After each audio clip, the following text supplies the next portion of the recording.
Hello friends, मैं हूं समीर। आप देख रहे हैं समाज खबरें हिंदी टीवी न्यूज़। जैसे कि आप जानते हैं कि ये न्यूज़ एजेंसी हमारे साथ कई चैनल्स के लोग जुड़े हुए हैं जो अलग अलग तरह की खबर चलाते हैं, और हमारे चैनल के साथ कई सौ पत्रकार भी जुड़े हुए हैं जो हर जगह से पत्रकारिता करते हैं। हम जनता से भी आह्वान करेंगे कि अगर उनके एरिया में कुछ भी गतिविधियां होती हैं या इलीगल कुछ उनके साथ होता है तो उस तरह की वीडियो बना के हमें दे सकते हैं, हम चलाएंगे हमारे चैनल पर। और हमारे साथ हम आपको बता दें कि कई एडवोकेट्स भी जुड़े हुए हैं जो आपकी समस्याओं को लेकर आपका निवारण करेंगे, आपकी समस्याओं को लीगल तरीके से सॉल्व भी करने की कोशिश करेंगे। तो चलते हैं आज की खबर की तरफ। इस बात को दर्शाता है कि उत्तर प्रदेश के अंदर गुंडागर्दी खुलेआम हो रही है, और जो मैं अभी पीड़ितों से मिलके आया हूं, उनकी आप हालत देखेंगे तो ऊपर वाले की कृपा से ही वो लोग बचे हैं। सर के ऊपर 36 टाँके लगे हुए हैं, पूरा सही शरीर पीट पीट के लहूलुहान कर दिया गया। मैं कदीम से मिला, अरबाज से मिला, अकील से मिला, एक और ट्रामा सेंटर में अकील एडमिट है, उनसे मिलने जा रहा हूं। और मामला क्या है कि एक फैक्ट्री से रसीद लेके वो अपनी गाड़ी पे मीट लेके जा रहे थे। रास्ते में रोककर गुंडों के द्वारा ये कहा गया कि ये गौमांस है। मुझे जानकारी मिली है कि शायद उसकी जो रिपोर्ट आई है वो भी आज आ गई कि वो गौमांस नहीं था। बावजूद इसके आप 4 लोगों की हत्या करने पे उतारू हैं। और जो कुछ भी बताया कि 112 नंबर की गाड़ी उनके सामने से गुजर रही थी, वो लोग फरियाद कर रहे थे, गुहार कर रहे थे कि हमारी मदद करो, और 112 नंबर की गाड़ी उनकी मदद के लिए नहीं रुकी। पहले 20 लोग हुए, फिर 50 लोग हुए, फिर वहां 300-350 लोग इकट्ठा हो गए। ये तो एक सुनियोजित हत्या की कोशिश पूरी तरीके से दिख रही है। और जिस तरीके से मारा गया है, ये तो मैं फिर दोहरा रहा हूं कि ऊपर वाले की कृपा से लोग बच गए, वरना तो बचना ही नहीं था। जितनी बुरी तरीके से इन लोगों को मारा गया। और बाद में भी पुलिस वाले जब वहां पे पहुंचे तो ये लोग खुद से जाके पुलिस की गाड़ी में बैठे, पुलिस वाले उतार रहे हैं इनको कि उतरो। तो मैं योगी आदित्यनाथ जी से, उत्तर प्रदेश के मुख्यमंत्री से कहना चाहता हूं, यही आपकी कानून व्यवस्था है। इसी का डंका आप पीट रहे हैं पूरे दुनिया में कि हमने यूपी की कानून व्यवस्था बहुत चुस्त कर दी है, दुरुस्त कर दी है, बहुत अच्छी कर दी है।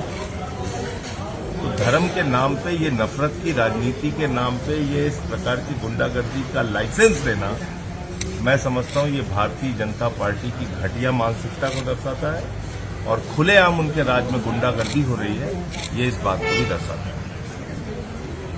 गिरफ्तारी को लेकर अब तक 3 लोगों की गिरफ्तारी हुई है।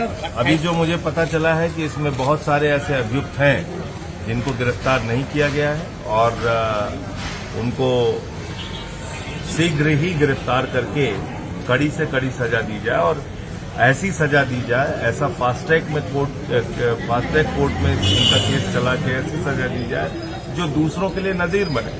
सांसद जी क्या मानते हैं, जिस तरह से अब भैंस का मीट आ रहा है जितना देखो, तो क्या लोग तो निर्दोष निकले एक तरह से?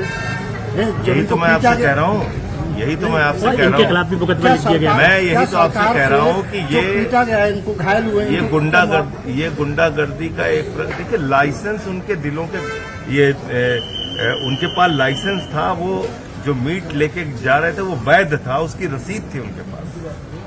तो इसमें तो कोई सवाल ही नहीं थी कि कोई गौ मांस वो लेके जा रहे थे। दूसरी बात यह है कि आप क्या गुंडागर्दी का लाइसेंस दे सकते हैं किसी कि कुछ लोग इकट्ठा हों और वो पकड़ के सबको मारने लगे और झूठा आरोप लगा के गौमांस। अब तो रिपोर्ट भी आ गई कि गौमांस नहीं था। तो इसका मतलब कि आपने जानबूझ के एक माहौल बिगाड़ने के लिए, और जो नफरत की राजनीति का प्रचार, हिंदू मुसलमान की राजनीति का प्रचार जो बीजेपी के राज में चल रहा है, उसके कारण ये पुलिस की मौजूदगी, ये सारा कुछ बताया उन लोगों ने कि पुलिस वाले वहां से 112 नंबर की गाड़ी गुजर रही थी इन लोगों ने, और दिन दहाड़े 9:15 बजे की बात है, 9:15 बजे की बात है, यानी कि खुलेआम रोशनी में गुंडागर्दी का लाइसेंस है। योगी जी बोल रहे हैं कि जीरो टॉलरेंस की बात करते हैं वो। यूपी से गुंडे भाग गए हैं, योगी जी का कहना है। योगी जी के द्वारा प्रायोजित, उनके संगठन, उनकी पार्टी के द्वारा प्रायोजित गुंडों को लाइसेंस मिला हुआ है कुछ भी करने का। 24 घंटे में 14 हत्या हो रही है उत्तर प्रदेश के अंदर, एक ही जिले में, लखनऊ में। तो आप अंदाजा लगा सकते हैं कि क्या हालत है कानून व्यवस्था की। और ये जो घटना हुई है, ये अपने आप में ये बताने के लिए काफी है कि यहाँ गुंडागर्दी का लाइसेंस मिला हुआ है। धर्म के नाम पे किसी को भी पकड़ो, मारो, कोई आपको कुछ बोलने वाला नहीं है। तो जो अभियुक्त आम आदमी है, पार्टी किस तरह की मांग करती है? हमारे साथी नदीम भाई हैं, जो इनकी कानूनी लड़ाई है वो उसको हम लोग लड़ने का काम करेंगे। इनकी जो दवा इलाज में जो भी आर्थिक मदद होगी उसमें भी हम इनकी मदद करेंगे। और संसद का सत्र जब चलेगा तो आप सुन लीजिएगा मैं क्या बोलूँगा।